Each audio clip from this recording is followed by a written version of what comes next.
हाँ तो नमस्कार बच्चों, डिराज ऑनलाइन क्लासेस में आपका स्वागत है। कैसे हैं आप लोग? उम्मीद करता हूँ बहुत अच्छे होंगे।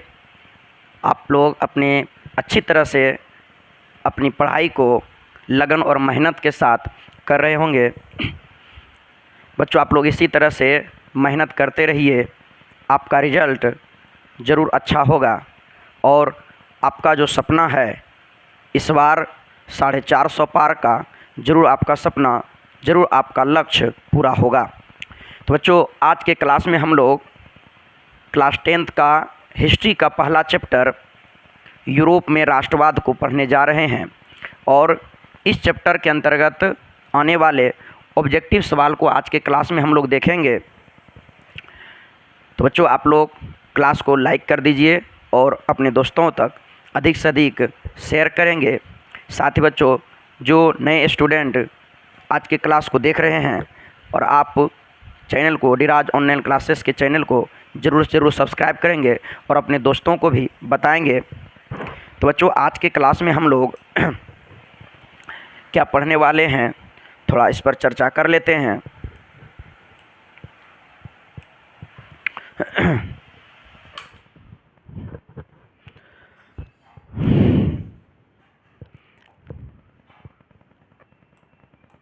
आइए बच्चों, देखिए, आज के क्लास में हम लोग हिस्ट्री का इतिहास का हम लोग का पहला चैप्टर होने वाला है और आज हम लोग का पहला क्लास भी है। आज हम लोगों का क्या है, पहला क्लास है और पहला चैप्टर है बच्चों यूरोप में राष्ट्रवाद। और इस चैप्टर के अंतर्गत आने वाले ऑब्जेक्टिव सवाल को हम लोग आज के क्लास में सीखेंगे। बच्चों, आप लोग क्लास में शुरू से अंत तक बने रहेंगे तो आप देखेंगे कि आपको सवाल रटने की कोई ज़रूरत नहीं है। आपको क्लास में ही सारे के सारे सवाल याद हो जाएंगे, अर्थात रटने का झंझट जो हुआ बच्चों समाप्त हो चुका है। और अगर बच्चों आपका भी सपना है 90+ लाने का तो वह ज़रूर साकार होगा। अगर आप डिराज क्लासेस के द्वारा पढ़ाए गए सभी क्लास को नियमित रूप से अच्छी तरह से करेंगे तो आपका सपना ज़रूर साकार होगा। और बच्चों, क्लास में ही देखें और क्लास में ही याद करें। तो आइए बच्चों, हम लोग क्लास को स्टार्ट करते हैं और आज का पहला सवाल की ओर बढ़ते हैं। आप लोग रेडी हो जाइए। तो चलिए, आप लोग रेडी हैं, हम भी रेडी हैं, स्टार्ट करते हैं। आज का पहला सवाल कहा गया बच्चों, इटली और जर्मनी वर्तमान समय में किस महादेश के अंतर्गत आते हैं? तो बच्चों, इटली और जर्मनी वर्तमान समय में यूरोप महादेश के अंतर्गत आते हैं। आपका राइट आंसर हो जाएगा ऑप्शन सी, यूरोप हो जाएगा। क्या हो जाएगा बच्चों? यूरोप होगा। अर्थात इटली और जर्मनी वर्तमान समय में किस महादेश में आते हैं? तो वर्तमान समय में यूरोप महादेश में आते हैं। ठीक है, आपका राइट आंसर क्या हो जाएगा? Option C. चलिए, अगला सवाल है बच्चों, फ्रांस में किस शासन वंश की पुनर्स्थापना वियना कांग्रेस के द्वारा किया गया था? तो बच्चों, जब वियना कांग्रेस सम्मेलन हुआ था 1815 ईस्वी में, 1815 ईस्वी में जब वियना कांग्रेस सम्मेलन हुआ था, इस सम्मेलन का अगुवाई ऑस्ट्रिया के चांसलर मेटरनिख ने किया था। किसने किया था बच्चों? मेटरनिख ने किया था। और इस सम्मेलन का उद्देश्य था कि फ्रांस में जो है ब्रूबो वंश का पुनर्स्थापना किया जाए। किस वंश का बच्चों? ब्रूबो वंश का पुनर्स्थापना किया जाए। अर्थात आपका राइट आंसर हो जाएगा ऑप्शन सी, ब्रूबो वंश।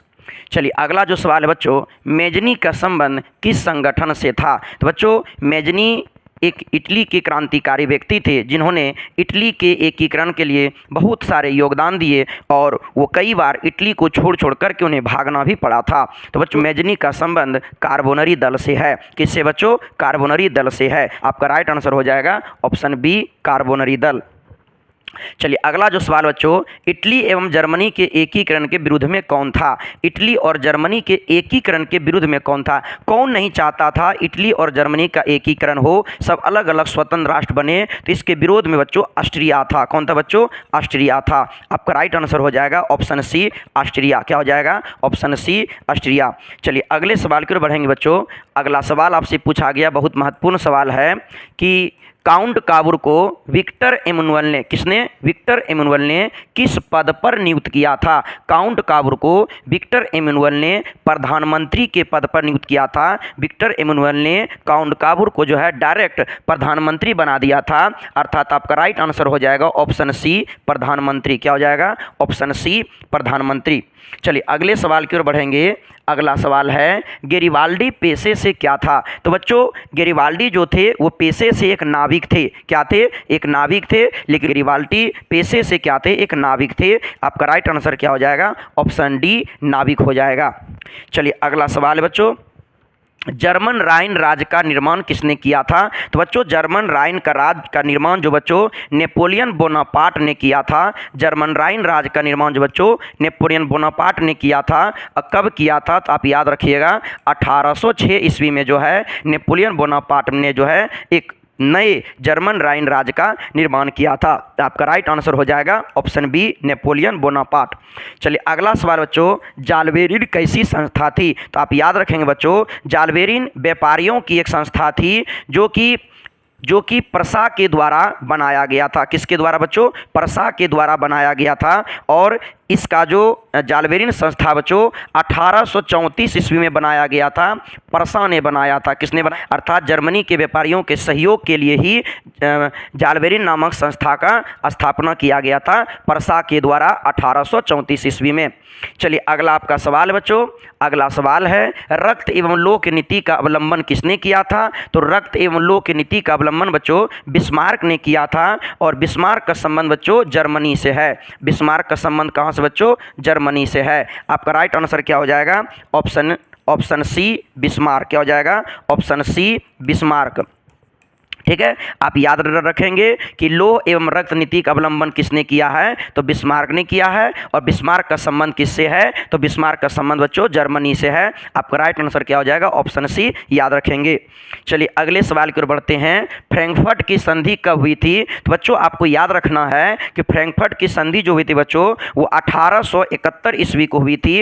1871 ईस्वी को हुई थी। और इसी संधि के द्वारा बच्चों जर्मनी का एकीकरण हुआ था। फ्रैंकफर्ट की संधि के द्वारा ही इसी के उपरांत में जो बच्चों जर्मनी का एकीकरण हुआ था।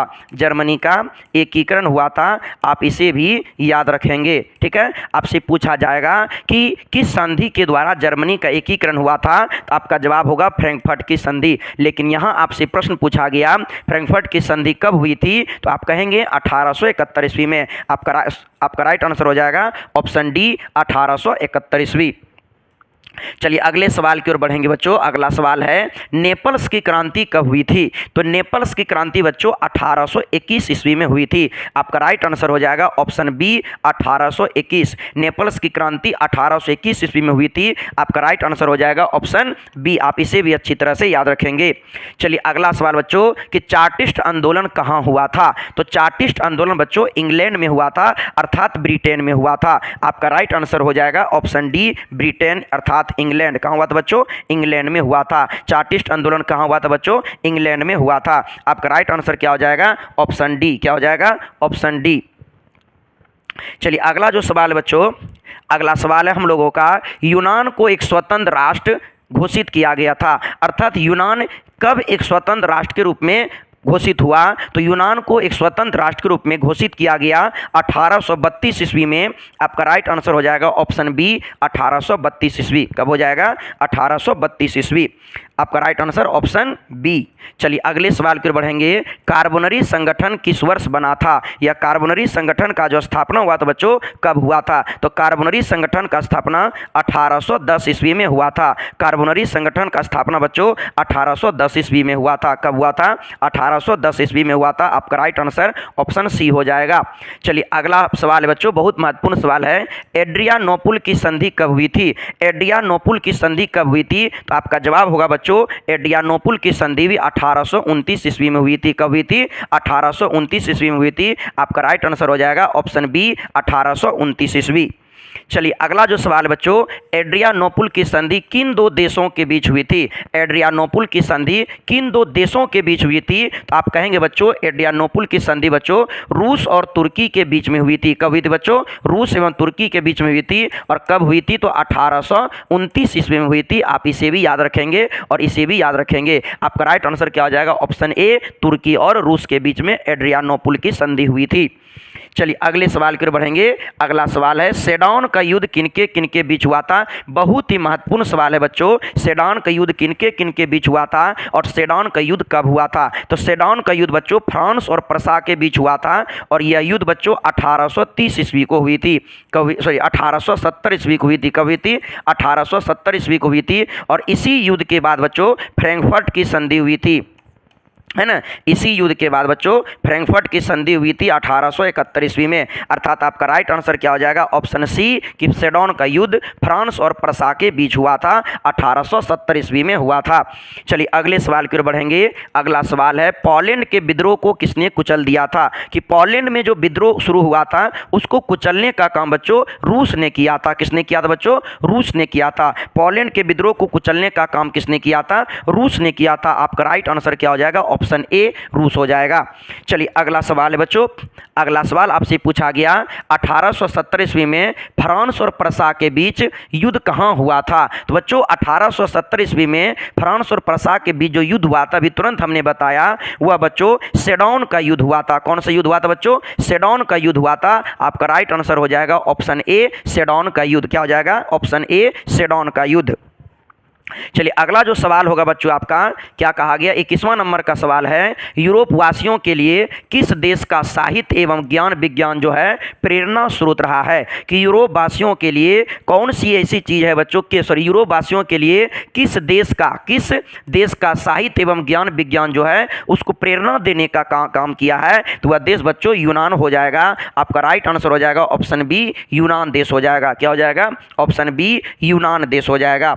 चलिए अगला जो सवाल है बच्चों कि युवा इटली संस्था का विकास किसने किया? अर्थात युवा इटली संस्था का विकास किसके द्वारा किया गया? युवा इटली नामक संस्था का निर्माण किसके द्वारा किया गया? स्थापना किसके द्वारा किया गया? तो बच्चा आपका राइट आंसर हो जाएगा मेजनी। ऑप्शन ए, मेजनी हो जाएगा। क्या हो जाएगा बच्चों? मेजनी हो जाएगा। और मेजनी का संबंध कहां से बच्चों? इटली से है। मेजनी का संबंध किस देश से है? तो मेजनी का संबंध इटली से है। आपका राइट आंसर क्या हो जाएगा यहां पे बच्चों? ऑप्शन ए कि युवा इटली संस्था की स्थापना जो है मेजनी ने किया था। अर्थात युवा इटली नामक संस्था का विकास किसने किया था? तो मेजनी ने किया था। चलिए अगले सवाल की ओर बढ़ेंगे। बिस्मार्क निम्नलिखित में से क्या था? तो बच्चों आपसे पूछा गया कि बिस्मार्क की जो बात किया जा रहा है, जिन्होंने रक्त एवं लोह नीति का अवलंबन किया था, तो वह बच्चों एक कूटनीतिज्ञ थे। क्या थे बच्चों? एक कूटनीतिज्ञ थे। आपका राइट आंसर हो जाएगा ऑप्शन डी, कूटनीतिज्ञ थे। क्या थे बच्चों? कूटनीतिज्ञ थे। चलिए अगले सवाल की ओर बढ़ेंगे।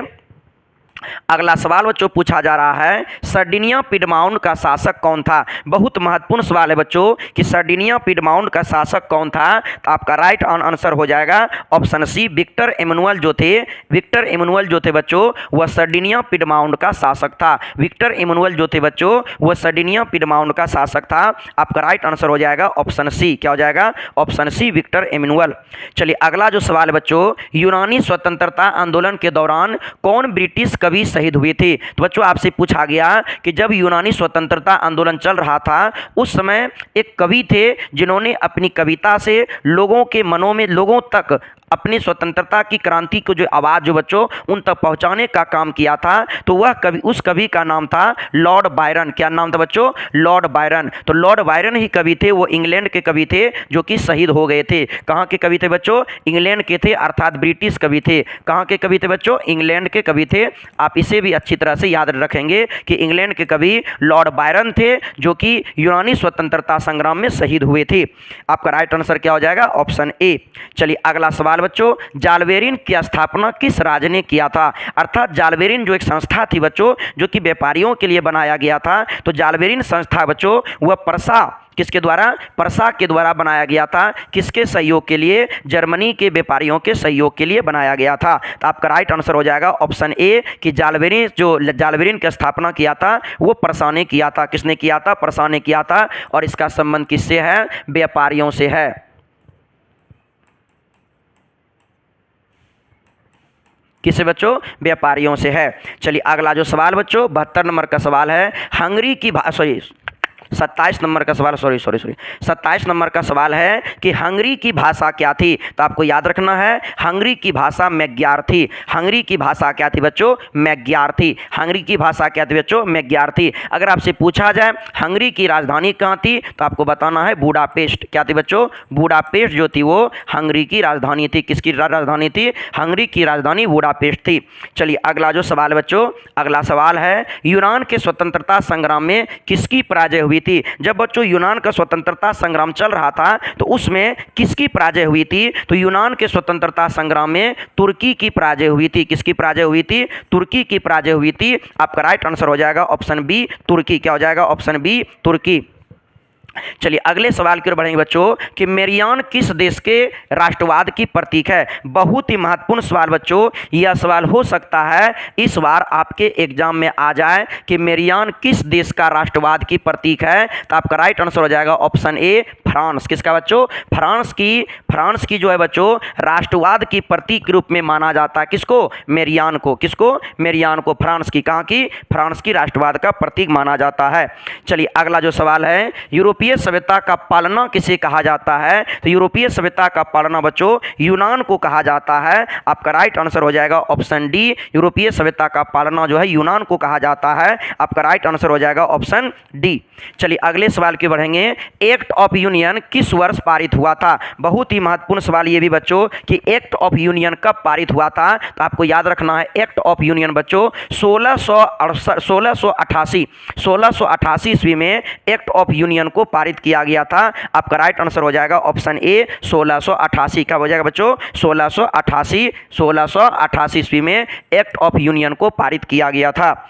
चलिए अगले सवाल की ओर बढ़ेंगे, 1789 ईस्वी की फ्रांसीसी क्रांति के समय वहां किस राजवंश का शासन था? तो बच्चों आपसे पूछा गया 1789 के समय, कब बच्चों? 1789 के समय जब फ्रांसीसी क्रांति हुई तो वहां किस राजवंश का शासन था? तो वहां ब्रूबो राजवंश का शासन था। आपका राइट आंसर हो जाएगा ऑप्शन सी, ब्रूबो राजवंश। क्या हो जाएगा? ब्रूबो राजवंश।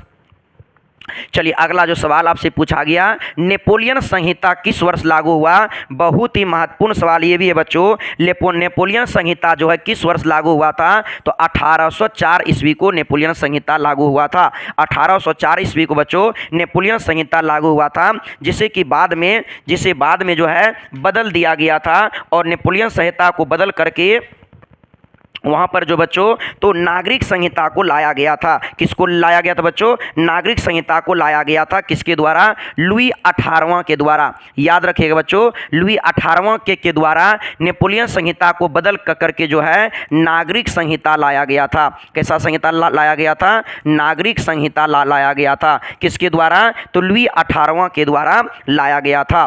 चलिए अगला जो सवाल है बच्चों, तो आपका जो राइट आंसर हो जाएगा कि नेपोलियन संहिता किस वर्ष लागू हुआ था? तो आप कहेंगे नेपोलियन संहिता 1804 ईस्वी को नेपोलियन के द्वारा लागू किया गया था। चलिए अगला सवाल है कि जर्मनी के एकीकरण के लिए बिस्मार्क ने कुल कितने युद्ध लड़े थे? तो बच्चों जर्मनी का जब एकीकरण हो रहा था उस समय में बिस्मार्क ने कुल 3 युद्ध लड़े थे। कितने युद्ध लड़े थे? कुल 3 युद्ध लड़े थे। आपका राइट आंसर हो जाएगा ऑप्शन सी, कुल 3 युद्ध।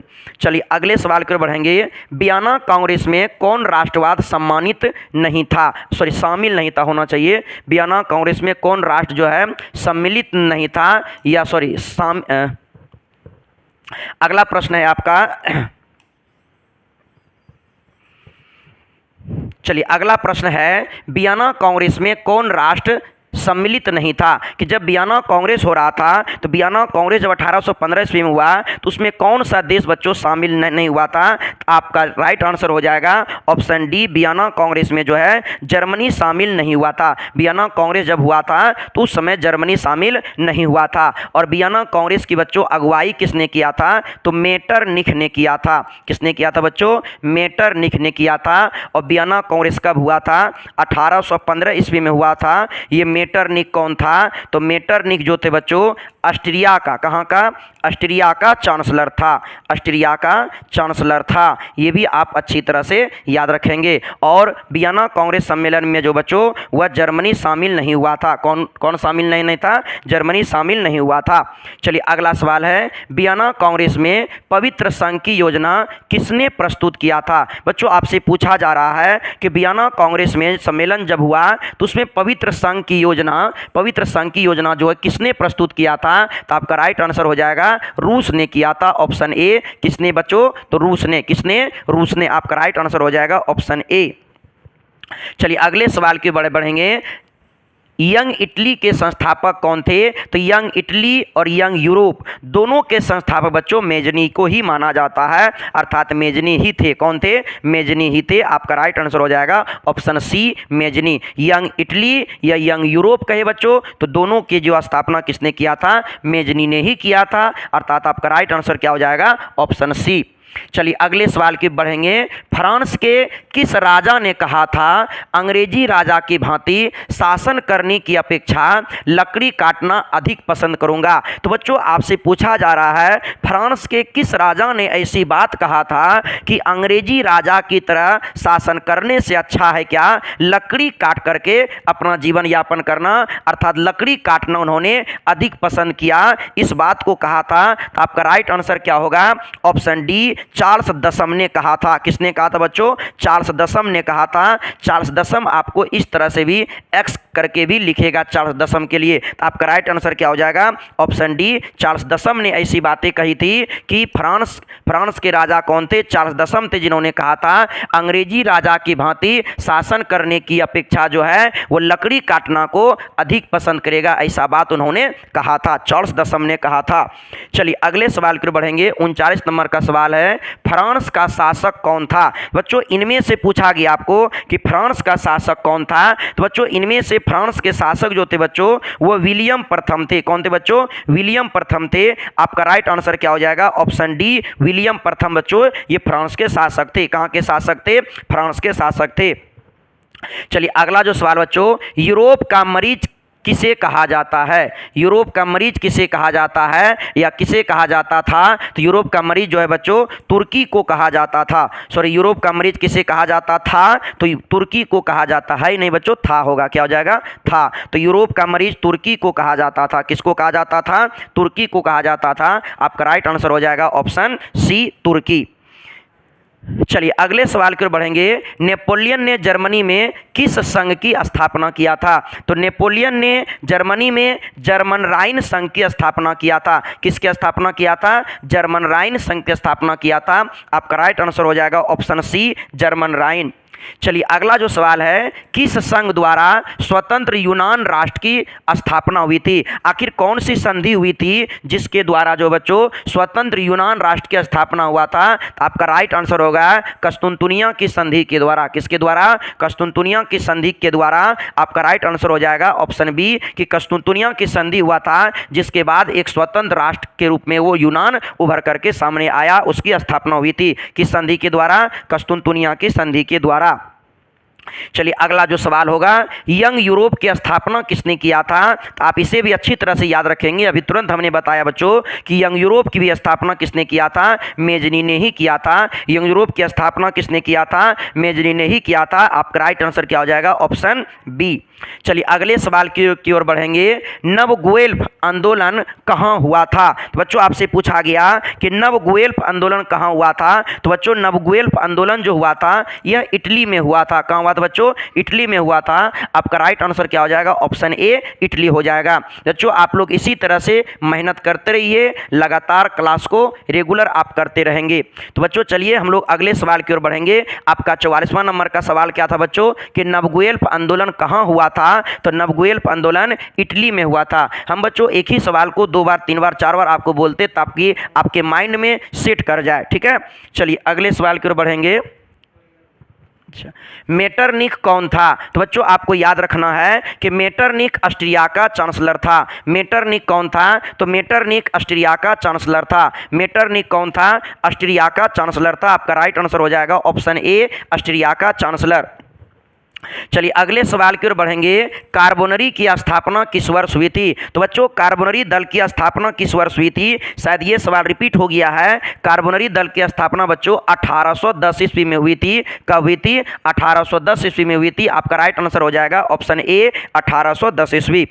चलिए अगला सवाल बच्चों, 1830 की क्रांति के बाद फ्रांस में किस प्रकार की शासन व्यवस्था स्थापित हुआ था? जब बच्चों 1830 ईस्वी में फ्रांस की क्रांति हुई थी, 1830 ईस्वी में जब फ्रांस की क्रांति हुई थी तो उस समय में फ्रांस में पुनः जो है किस प्रकार के वंश स्थापित हुए थे? तो बच्चों वहां पर जो है उसके बाद से आपको याद रखना है कि निरंकुश राजतंत्र जो है, निरंकुश राजतंत्र कैसा? निरंकुश राजतंत्र स्थापित हुआ था, जिस पर कोई अंकुश नहीं लगा सकता, जिसको कोई रोक नहीं सकता है। अर्थात वहाँ के राजा अपना मनमानी तरीके से काम किया करते थे।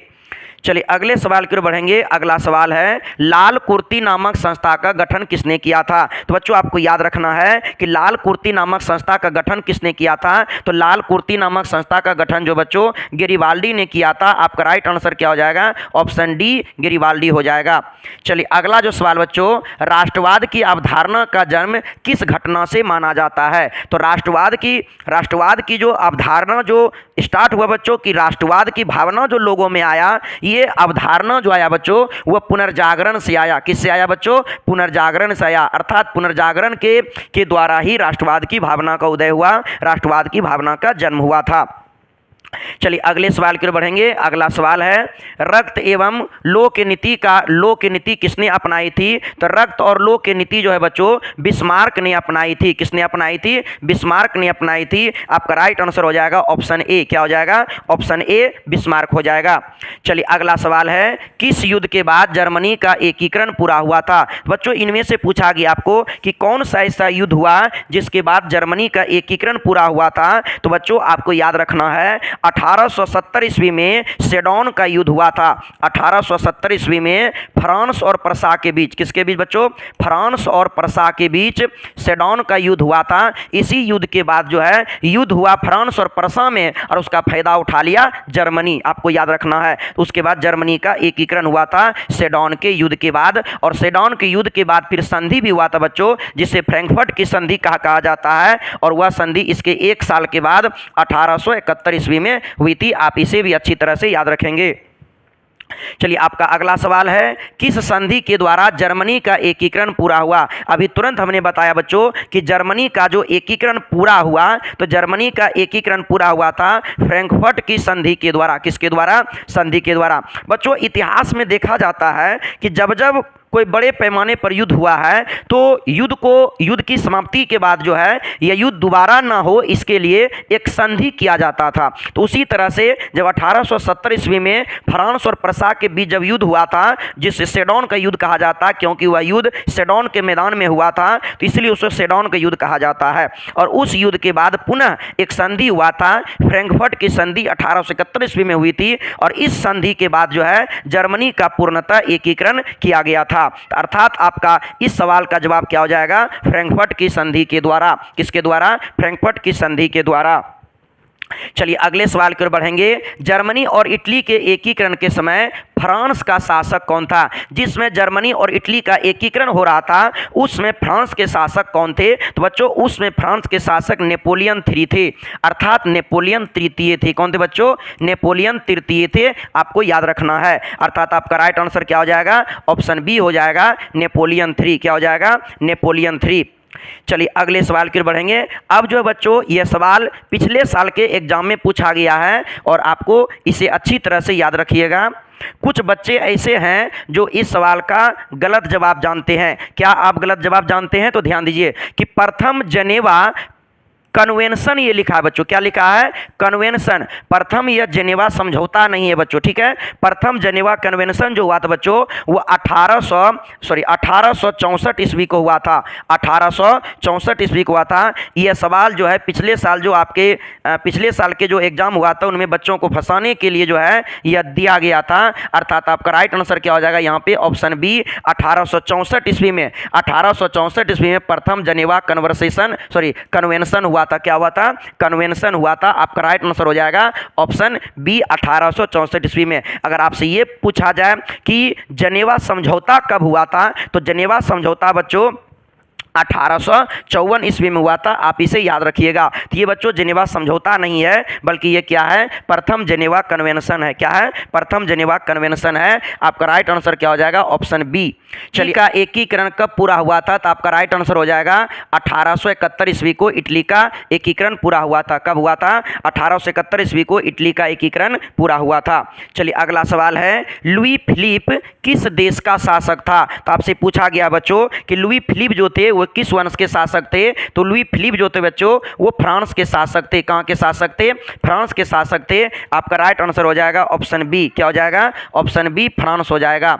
चलिए अगला सवाल है, यूरोपीय सभ्यता का पालना किसे कहा जाता है। तो यूरोपीय सभ्यता का पालना जो बच्चों यूनान को कहा जाता है। आपका राइट आंसर क्या हो जाएगा, ऑप्शन ए हो जाएगा। क्या हो जाएगा, ऑप्शन ए।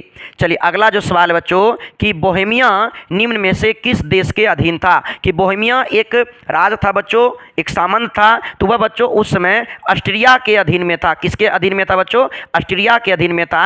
अर्थात बोहेमिया पर जो बच्चों ऑस्ट्रिया का ही वर्चस्व था, इसी का अधिकार था। चलिए अगले सवाल की ओर बढ़ेंगे, निम्न में से किस कौन से मित्र निम्नलिखित में कौन मित्र राष्ट्रों के गुट में शामिल नहीं था। अर्थात निम्नलिखित में कौन से ऐसे देश हैं जो मित्र राष्ट्र के देश में शामिल नहीं थे। तो मित्र राष्ट्र में बच्चों जर्मनी शामिल नहीं था। आपका राइट आंसर हो जाएगा ऑप्शन बी। जर्मनी जो थे बच्चों वो मित्र राष्ट्र में शामिल नहीं थे। चलिए अगला सवाल है, 1871 ईस्वी में विलियम प्रथम कहां का सम्राट बना था, अर्थात कहां का शासक बना था। 1871 ईस्वी में विलियम प्रथम जो थे बच्चों वह आपका जर्मनी का शासक बने थे, जर्मनी का राजा बने थे। आपका राइट आंसर क्या है, ऑप्शन सी हो जाएगा। आपका राइट आंसर क्या होगा, तो ऑप्शन सी हो जाएगा। चलिए अगले सवाल की ओर बढ़ेंगे, सर्डिनिया का राजा कौन था। तो बच्चों सर्डिनिया और पिडमाउंट, सर्डिनिया पिडमाउंट का राजा कौन था। तो बच्चों सर्डिनिया पिडमाउंट का जो राजा थे या शासक थे विक्टर एमैनुअल थे। कौन थे बच्चों, विक्टर एमैनुअल थे। इन्हीं विक्टर एमैनुअल ने जो है बच्चों आप लोग याद रखिएगा काउंट काबूर को प्रधानमंत्री बना दिया था। क्या बनाया था, प्रधानमंत्री। यही विक्टर एमैनुअल थे जिन्होंने किसको, काउंट काबूर को, किसको, काउंट काबूर को जो है प्रधानमंत्री बनाया था। ठीक है, आप याद रखेंगे। अर्थात आपका राइट आंसर क्या हो जाएगा, सर्डिनिया पिडमाउंट का राजा कौन था, विक्टर एमैनुअल थे। चलिए अगला सवाल है, इटली के एकीकरण का प्रमुख नायक कौन था। पूछा गया बच्चों इनमें से इटली के एकीकरण करने में कौन इनमें प्रमुख नायक थे। तो बच्चों इनमें से मेजनी भी प्रमुख नायक थे, काउंट काबूर भी प्रमुख नायक कहलाए, गेरिबाल्डी भी कहलाए। अर्थात आपका राइट आंसर हो जाएगा ऑप्शन डी। इनमें से सभी के सभी जो है बच्चों इटली के एकीकरण के नायक रहे हैं।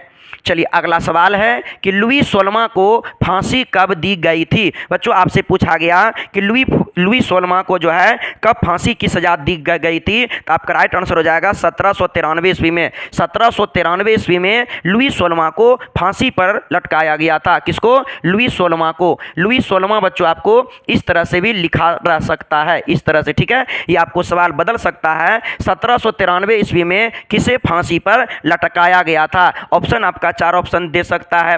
हो सकता है आपका लुई 16वां दे दे, लुई 10वां दे दे, लुई फिलिप लिख दे, है ना। तो आपको याद रखना है कि लुई 16वां को 1793 ईस्वी में फांसी पर लटकाया गया था।